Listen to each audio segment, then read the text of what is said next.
If you fall down from a bicycle, nobody even notices it. But if you fall down from a helicopter, whole world sees it. And much worse, you will get hurt and even to the point of death. The day I lost 1766 rupees on stock market, one of my friends lost around 1 lakh rupees.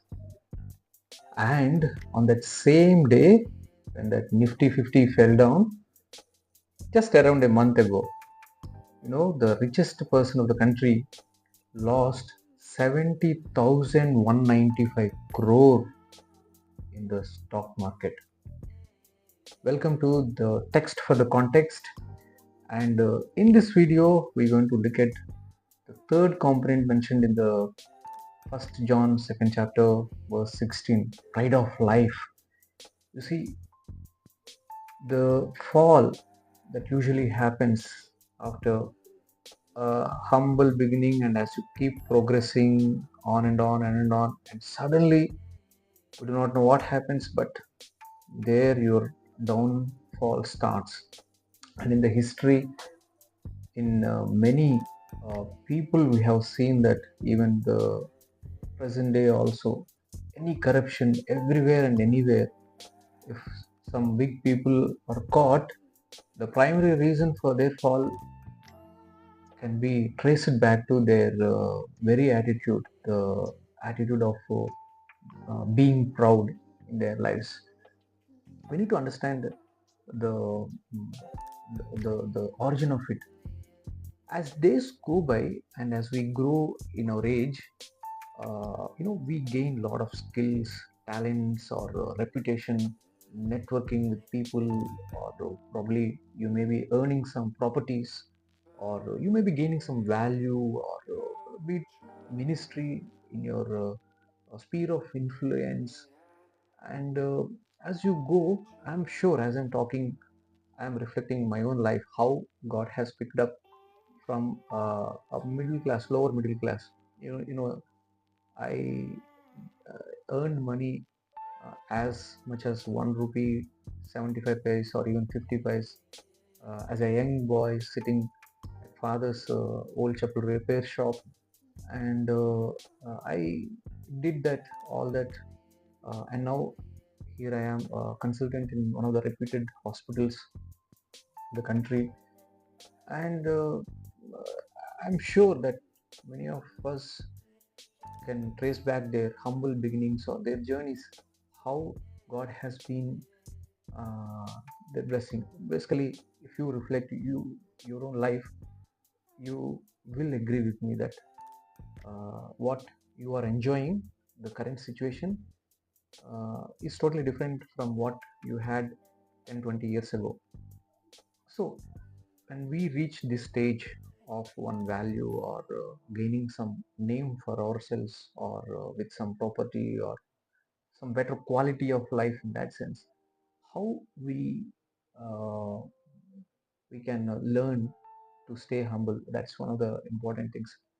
And as we see and learn from various examples, especially from Bible, of course, the epitome of all the falls because of pride goes back to Lucifer in heaven, how he fell down from that height.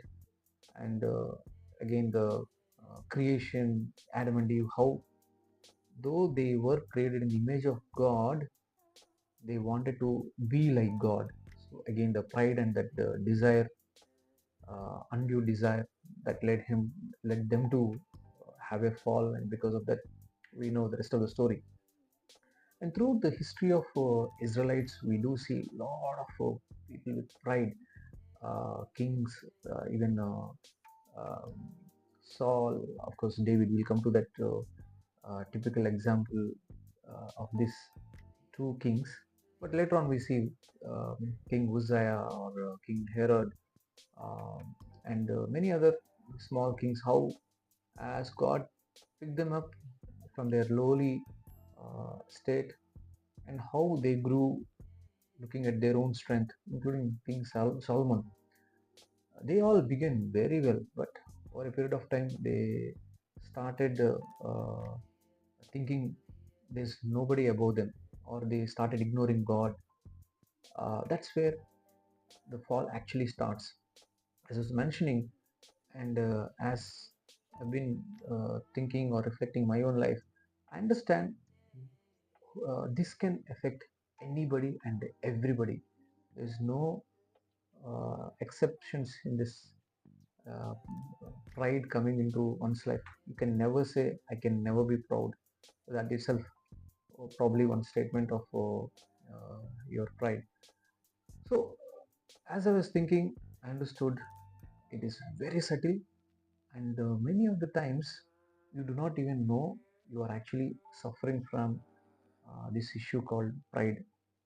There is a term in medicine, especially those who get these neurological disorders because of various issues, be it brain trauma or some other issues. They develop this condition called anosognosia. That means they are not aware of the disorders or weaknesses or the impairments that they have. So they do not even believe when somebody tries to tell them you are actually suffering from memory loss, or you are not able to do this particular task and you need hospitalization or some medical attention for that. They won't be quick to understand or to analyze that particular information. This term is called anosognosia, and pride is something which is similar to that. We have that problem, but we do not acknowledge that we includes me as well sometimes. This thing that I realized is the attitude of I must be increasing my standard of life, as now my situation is a bit better than before. So that's a bit a slippery ground, I would say. Of course, one side you may give God all the due glory, telling everybody that God has blessed you with so and so thing, and you are now praising God. But internally, your heart is really far from God, and you started trusting yourself, keeping totally God aside. Now that is very dangerous, and yeah, lack of a mentor or a close friend who actually gives you some kind of you know what is going on in your life and how you are taking decisions.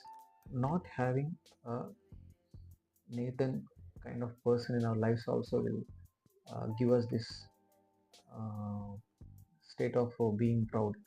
Yes, let us come back to this Saul and David. How Saul has been elected by the Lord. In fact, he is the first king of united Israel. And then how Saul built his own image as he was gaining victory after victory. He started ignoring the Lord who has kept him in that place, uh, first of all. And then we see King David, as a successor of Saul. King David is also known for his acts of pride, especially when he was supposed to be in the battlefield. He was doing some sightseeing, or I don't know what he was trying to do on the terrace, but that's when he started sinning with Bathsheba, and then we see all his fall, losing the first son, and that's when Nathan comes to picture, telling, "You are that man." Uh, you know, he fell prostrate before the Lord, and he confesses. Whereas we do not see that kind of confession in the life of Saul, uh, though Samuel was warning him. Now, let's understand this, how we can come out of this uh, area of being proud. What I understood, one of the prayers that King David prays, it's recorded in 139 Psalm 23 verse. Search me, O Lord, and see if there is any wicked ways in me. Now, that's an important and a very, very valid prayer that God really respects and honors. And we must be doing that as well as long as we live. And also, to see if something we can do to downscale or check it whether if it is possible. If you are going super high, uh, just take some break and see if that is really helping you. Now, let me tell you one example here. I knew one top head person in one of the leading evangelical medical ministries, and he mentioned this.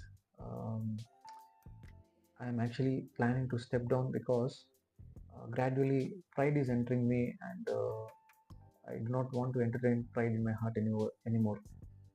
So that is one, uh, a wake up call for me, because a person at that level, he is choosing to step down his ministry in his life, his participation in that particular organization, because pride is coming along. Yes, we must look into that aspect as well.